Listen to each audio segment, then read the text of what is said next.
ബംഗാൾ തെരഞ്ഞെടുപ്പിൽ എല്ലാ പാർട്ടികളും കളം നിറഞ്ഞു നിൽക്കുന്നു എന്നുള്ളതാണ്. പക്ഷേ എന്റെ ചോദ്യം അതല്ല. ചില ബുദ്ധിശാലികൾ അല്ലെങ്കിൽ ബുദ്ധിജീവികൾ അവിടെയുണ്ട്. കേരളത്തിൽ ഇതിന് സമാനമായി തന്നെ കേരളത്തിൽ നിന്ന് പോയവരുമുണ്ട്.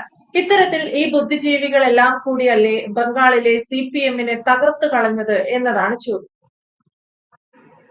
ബംഗാളിൽ CPM എന്താണ് ഈ കായ്ക്ക് തൊടാതെ 2011 അപ്രത്യക്ഷമായതിന്റെ പിന്നിൽ അവിടുത്തെ ബുദ്ധിജീവികളുടെ പങ്ക് എല്ലാവർക്കും അറിയാം. അത് ചരിത്ര പ്രാധാന്യമുള്ള ഇടപെടൽ അവർ നടത്തിയിട്ടുണ്ട്.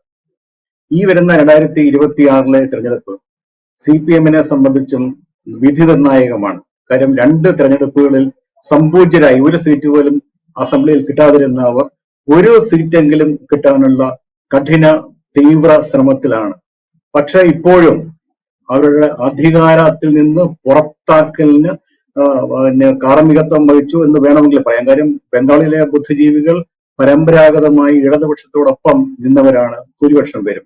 അവര് മുഴുവൻ കൈയൊഴിഞ്ഞ ഒരു അവസ്ഥയിലാണ് ബംഗാളിൽ CPM-ന് ഭരണം നഷ്ടപ്പെടുകയും പാർട്ടി നാമാവിശേഷമായി പോവുകയും ചെയ്തത്.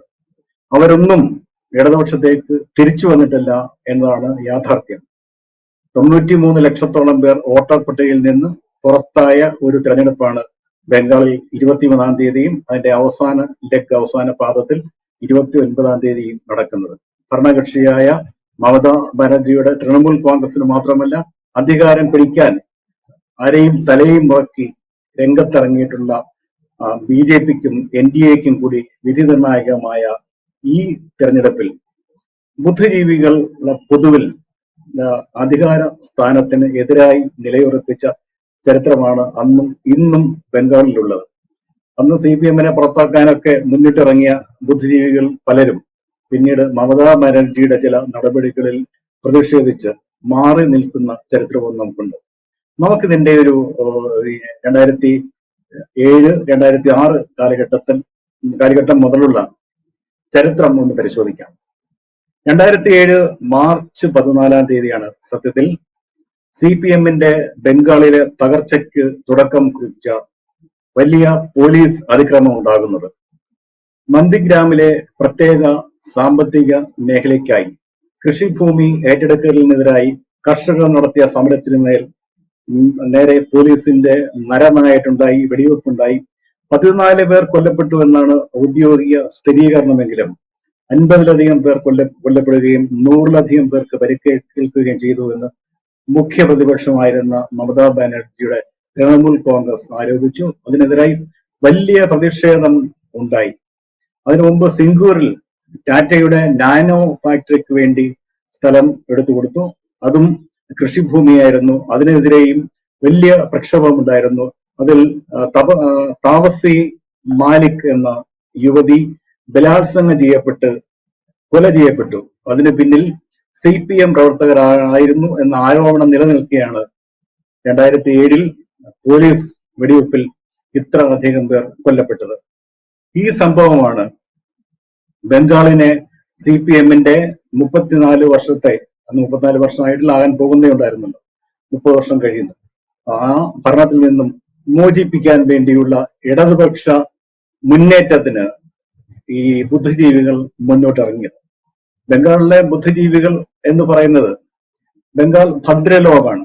അത് ബ്രിട്ടീഷ് കൊളോണിയൽ കാലഘട്ടം മുതൽ നല്ല വിദ്യാഭ്യാസം ലഭിച്ച ഹൈകാസ്റ്റ് ഹിന്ദുക്കളാണ് അതിൽ ഭൂരിപക്ഷം പേര്.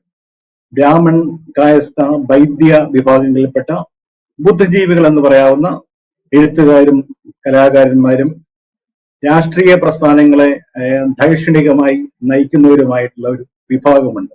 ഭദ്രലോകം എന്നാണ് അത് അന്നും ഇന്നും അറിയപ്പെടുന്നത്. അവർ മാത്രമല്ല, 1985 ശേഷം ബംഗാളിലെ ഒരു പുതിയ പദം കൂടി ബുദ്ധിജീവി വർഗത്തിന്റെ കൂടെ ചേർത്ത് വായിക്കുന്ന ഒരു പദം വന്നിട്ടുണ്ട്. അത് നന്ദൻ ലോബി എന്നാണ്. നമ്മുടെ കൈരളി ഇവിടെയുള്ള ഷോപ്പ് കോംപ്ലക്സ് ഉണ്ടല്ലോ, സിനിമാ കോംപ്ലക്സ് പോലെ രവീന്ദ്ര മന്ദിർ ഉണ്ട് ഇവിടെ കൽക്കട്ടയിലെ. അവിടെ സിനിമാ തിയേറ്റർ ഉണ്ട്, നാടകശാലയുണ്ട്. എല്ലാ ദിവസവും ടിക്കറ്റ് വെച്ചിട്ട് നാടകം കാണാം. ഞാനൊക്കെ കൽക്കട്ടയിൽ പോകുമ്പോൾ നാടകം കണ്ടിട്ടുണ്ട്, ഭാഷ അറിയില്ലേലും. പിന്നെ ബുദ്ധിജീവികൾ മുഴുവനും പൈജാമയൊക്കെ ധരിച്ച് സിഗരറ്റൊക്കെ വലിച്ച് ഒരു ബുദ്ധിജീവി MA ബേബിയുടെ ബുദ്ധിജീവി സഞ്ചി പോലത്തെ സഞ്ചിയൊക്കെ തൂക്കി ഈ നന്ദൻ കോംപ്ലക്സിന്റെ പരിസര പ്രദേശങ്ങൾ മുഴുവൻ എഴുത്തുകാരും വിദ്യാർത്ഥിനികളും വിദ്യാർത്ഥികളും കലാകാരന്മാരും ഒക്കെ നിറഞ്ഞുകൂടി ചർച്ച നടത്തുന്ന ഒഡ്ഡ എന്നാണ് ആ ചർച്ചകൾക്ക് പറയുന്ന പേര്. ചായയൊക്കെ കുടിച്ച് എല്ലാ സൂര്യന് കീഴിലുള്ള മുഴുവൻ കാര്യങ്ങളെക്കുറിച്ചും ചർച്ച നടത്തുന്ന കേന്ദ്രമാണ് കൽക്കട്ടയിലെ നന്ദൻ കോംപ്ലക്സ്. മുഖ്യമന്ത്രി പദം നഷ്ടപ്പെടുന്നത് വരെയും അവസാനത്തെ CPM മുഖ്യമന്ത്രി ബുദ്ധദേവ് ഭട്ടാചാര്യ വൈകുന്നേരങ്ങളിൽ ഇവിടെ വന്ന് കുറച്ചു നേരം തങ്ങി പോകുന്നത് കൽക്കട്ടയിലുള്ള മലയാളികൾ പലരും കണ്ടിട്ടുണ്ട്. പലരും എന്നോട് തന്നെ ഇത് പറഞ്ഞിട്ടുണ്ട്. ഈ ബുദ്ധിജീവികൾ ഒന്നടങ്കം 2007 നന്ദിഗ്രാം പോലീസ് ഫയറിംഗിന് ശേഷം ഇടതുപക്ഷത്തിനെതിരായി ശക്തമായ നിലപാടെടുത്തു. അത് മഹേശ്വര ദേവിയാണ്. ബംഗാൾ ജനത മുഴുവനും അന്നും ഇന്നും അമ്മയെ പോലെ ആരാധിക്കുന്ന വലിയ എഴുത്തുകാരി മഹേശ്വര ദേവിയാണ് ആദ്യമായി സർക്കാരിനെതിരായി മുന്നോട്ട് വന്നത്. ഈ പോലീസ് ഫയറിങ്ങിനെ സർക്കാർ മുൻകൈയെടുത്ത കൊലപാതകം എന്നാണ് അവർ വിശേഷിപ്പിച്ചത്. ആ കാലത്ത് അവർ കേരളത്തിൽ വരികയുണ്ടായി. കേരളത്തിലെ സർക്കാരിന്റെ ചില കുടിയിറക്ക് നടപടികൾക്കെതിരായിട്ടുള്ള പ്രതിഷേധത്തിന് ആക്കം കൂട്ടിക്കൊണ്ട് എനിക്ക് ഓർമ്മ വരുന്നത് മൂലംപള്ളി സത്യാഗ്രഹത്തിനൊക്കെ പിന്തുണ പ്രഖ്യാപിച്ച് അവർ ആ സമയത്ത് കേരളത്തിലും എത്തുകയുണ്ടായി. ആ സമയത്താണ് മമതാ ബാനർജി ഇടതുപക്ഷ സർക്കാരിനെതിരായി പരിവർത്തൻ പ്രസ്ഥാനം ആരംഭിക്കുന്നത്. സ്വാഭാവികമായിട്ടും ബുദ്ധിജീവികൾ മുഴുവനും മമതാ ബാനർജിക്കൊപ്പം അണിനിരക്കുകയും തെരുവിലിറങ്ങുകയും ചെയ്തു. ശങ്ക ഘോഷ് എന്ന ബഹുമാന്യനായ കവി, മാക്സിസെ അവാർഡ് ജേതാവാണ്. അദ്ദേഹം പശ്ചിമ ബംഗ്ല അക്കാദമിയിൽ നിന്നും ആ സമയം രാജിവെച്ചു. അദ്ദേഹത്തിന്റെ ഒരു കവിതയാണ് സത്യം പറഞ്ഞാൽ ഇടതുപക്ഷത്തിന്റെ അനുയായികളെ മൊത്തം തെരുവിലിറക്കിയത്, സ്വന്തം സർക്കാരിനെതിരായി തെരുവിലിറക്കിയത്. പരസ്യങ്ങൾ കൊണ്ട് സർക്കാർ മുഖം മറച്ചിരിക്കുന്നു എന്നാണ് കവിതയുടെ ഒരു വരി. അത് മമതാ ബാനർജി നയിച്ച പരിവർത്തൻ പ്രസ്ഥാനത്തിന്റെ മാർച്ചിങ് സോങ് ആയി പിന്നീട് വ്യാഖ്യാനിക്കപ്പെട്ടു.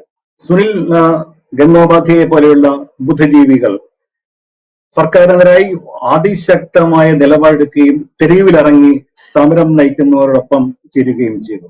അദ്ദേഹം പറഞ്ഞത് ഇടതുപക്ഷത്തോടൊപ്പം നിൽക്കുന്ന ബുദ്ധിജീവികളെ പോലും സർക്കാർ കടുത്ത ശത്രുക്കളാക്കിയിരിക്കുന്നു എന്നാണ്.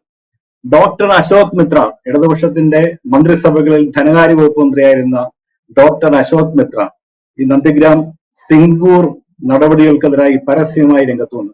അദ്ദേഹം പറഞ്ഞ ഒരു വാക്യം കേരളത്തിലെ ബുദ്ധിജീവികൾ സാഗൂതം ഇപ്പോഴും കേൾക്കേണ്ടതാണ്. സ്തുതിപാഠകരെയും കൊട്ടാരം വിദൂഷകരെയും കൊണ്ട് നിറഞ്ഞിരിക്കുന്നു. Wide open field of flatterers and court jesters എന്നാണ് പറഞ്ഞത്.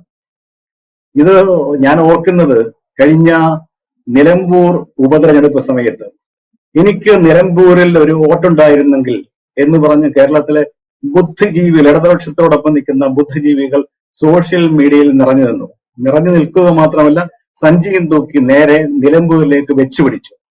അവര് മുഴുവൻ ഇറങ്ങിയിട്ട് നിലമ്പൂർ ബസ് സ്റ്റാൻഡിനടുത്തുള്ള ആ സ്ഥലത്ത് പൊതുയോഗം നടത്തി. അവസാനം ഉപതെരഞ്ഞെടുപ്പിന്റെ റിസൾട്ട് വന്നപ്പോൾ CPM-ന് ഭൂരിപക്ഷം ഉണ്ടായിരുന്ന CPM ഭരിക്കുന്ന നിലമ്പൂർ മുനിസിപ്പാലിറ്റിയിൽ ആര്യാടൻ ഷൗക്കത്തിന് വലിയ ഭൂരിപക്ഷം ലഭിച്ചു. ഈ ബുദ്ധിജീവികളെ കാണാനിടയായ നാട്ടുകാർ മുഴുവൻ CPM-നെതിരായി വോട്ട് ചെയ്തു എന്നുള്ളതാണ് ചരിത്രം. കാരണം അവര് മുഴുവൻ പിണറായിക്ക് സ്തുതി പാടുന്ന സാഹിത്യകാംക്ഷികളും സ്തുതിപാഠകരും ആയിരുന്നു. സത്യം പറഞ്ഞാൽ അവരെ വിശേഷിപ്പിക്കാൻ മലയാളത്തിൽ ഗംഭീരമായ ഒരു പദമുണ്ട്. അത് വഞ്ചീശമംഗളം എന്നാണ് അതിന് പേര്. തിരുവിതാംകൂർ രാജാവിന് സ്തുതി പാടിക്കൊണ്ട് എല്ലാ സർക്കാർ പരിപാടികളും അന്ന് ആരംഭിച്ചിരുന്നത് ഉള്ളൂർ എഴുതിയ വഞ്ചീശമംഗളം എന്ന സ്തുതി ഗീതം കൊണ്ടായിരുന്നു. അതായത് അന്നദാതാവായ പൊന്നു തിരുമേനിക്ക് ആയുരാരോഗ്യം കിട്ടട്ടെ എന്നാണ് അതിന്റെ അർത്ഥം. പിന്നീട് വരുന്ന എല്ലാ സർക്കാരുകളെയും പിന്നെ വന്ദിക്കാനായി സ്തുതിപാഠകർ ഇറങ്ങുമ്പോൾ അവരെല്ലാം വഞ്ചീശമംഗളം പാടുന്നു എന്നാണ് പറയാറുള്ളത്. 2022 CPM-ന്റെ തിരുവനന്തപുരം ജില്ലാ സമ്മേളനത്തിൽ പാറശാലയിൽ അവതരിപ്പിച്ച കൈകൊട്ടിക്കളി നമുക്ക് ഓർമ്മയുണ്ടാകും. ആ കൈകൊട്ടിക്കളിക്ക് ശേഷം പിണറായി വിജയന് ഒരു ഗംഭീരമായ ഒരു വിളിപ്പേരുണ്ടായി. അത് കാരണഭൂതൻ എന്നാണ്. പിണറായി വിജയനെ വൽക്കരിച്ചുകൊണ്ടുള്ള പാറശാലയിലെ ആ തിരുവാതിര ഇങ്ങനെയായിരുന്നു: ഇന്നീ പാർട്ടി ലോകമെങ്ങും ശോഭിച്ചിടാൻ കാരണഭൂതൻ പിണറായി സഖാവ് തന്നെ. അങ്ങനെ കാരണഭൂതന്മാർ, സ്തുതിപാഠകർ, വഞ്ചീശമംഗളം പാടുന്നവരൊന്നും ബംഗാളിൽ CPM-നോടൊപ്പം ഉണ്ടായിരുന്നില്ല.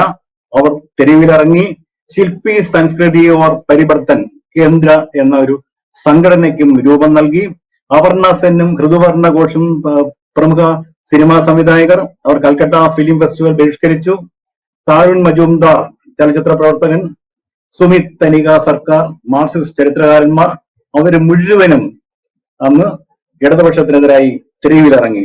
ഈ ഇടതുപക്ഷ സഹയാത്രികരായിട്ടുള്ള ഭദ്രലോക് അല്ലെങ്കിൽ നന്ദൻ ലോവിയുടെ പൂർണ്ണമായ സഹകരണം കൊണ്ടാണ് 2011 മമതാ ബാനർജി ബംഗാളിൽ അധികാരത്തിൽ വരികയും CPM-ന്റെ സംഘടനാ സംവിധാനം ഉൾപ്പെടെ തകർന്ന് നാമാവിശേഷമാവുകയും ചെയ്തത്.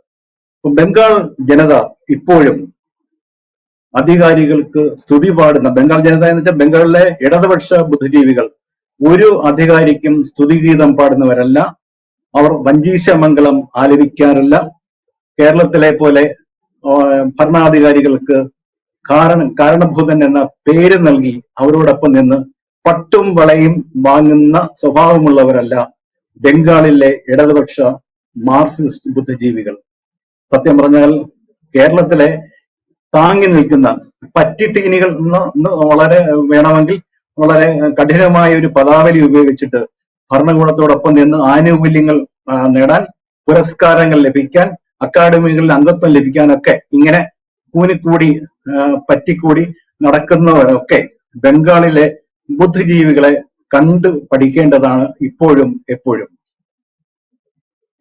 എന്തായാലും ബംഗാളിൽ എന്ത് സംഭവിച്ചു എന്നതൊരു വലിയ ചോദ്യമാണ്.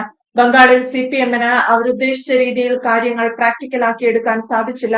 അതിന്റെ ഏറ്റവും വലിയൊരു ഉദാഹരണമാണ് കേരളത്തിൽ എന്ന് മാത്രമല്ല ബംഗാളിലും CPM നേരിട്ട കടുത്ത വിമർശനം. ആ രീതിയിൽ ബംഗാളിൽ തകർന്നടിയാൻ CPM-ന് ഏറ്റവും വലിയ കാരണമായത് ഇത്തരത്തിലുള്ള ചില ബുദ്ധിജീവികളുടെ ഇടപെടലാണ്. പ്രദീപ് സാർ സൂചിപ്പിച്ചതുപോലെ ബുദ്ധിജീവികളുടെ അതിപ്രസരവും ബുദ്ധിജീവികളുടെ ഇടപെടലുകളും കൂടിയപ്പോൾ രാഷ്ട്രീയ പാർട്ടി തന്നെ ഇല്ലാതായി എന്ന് വേണം കരുതാൻ. വ്യക്തമാണ്. Thank you Pradeep sir.